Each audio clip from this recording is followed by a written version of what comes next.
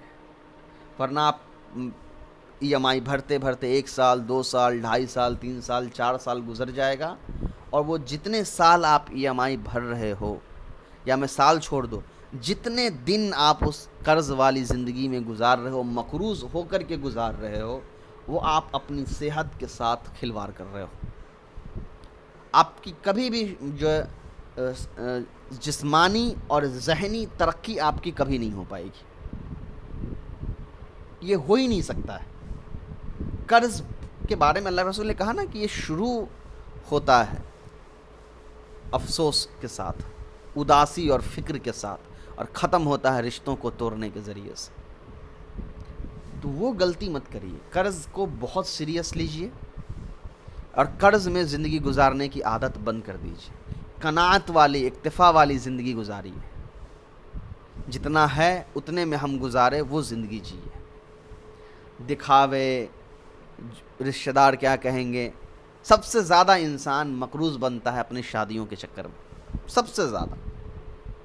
چلو گھر تو پھر بھی ایک ضرورت ہے, گاڑی پھر بھی ایک ضرورت ہے, لوگوں کو آنا جانا ہو سکتا ہے, فون ایک ضرورت ہے, لیکن دکھاوا صرف ڈیکوریشن اور یہ اور وہ اور یہ ساری چیزیں, وہ جو شادیوں میں ہوتا ہے وہ سب سے زیادہ انسان مقروض بنتا ہے اس دکھاوے کے چکر میں. تو ان چیزوں سے جتنا زیادہ آپ بچیں گے, قرض سے آپ اتنے ہی زیادہ محفوظ رہیں گے. پھر لاسٹ میں سمرائز کر دیتا ہوں قرض سے بچنے کا. سب سے پہلا چیز ہے دعا, صلاۃ و حاجت کی نماز. اس کے بعد ہے لسٹ آؤٹ کرنا کہ کس قرض کو پہلے ختم کرنا ہے, کس کو بعد میں. اور پھر تیسرا طریقہ یہ ہے کہ اپنے شاپنگ پر کنٹرول کرنا ہے. بالکل ترنت کوئی چیز نہیں خریدنی ہے, بلکہ 3 مہینے 4 مہینے کے بعد ایک سامان لینا ہے. اس سے آپ بہت ایزلی انشاءاللہ قرض سے نکل جاؤ گے, ورنہ پھر بہت مشکل ہوگا آپ کے لیے. جزاکم اللہ خیر و حسن الجزا. السلام علیکم ورحمۃ اللہ وبرکاتہ.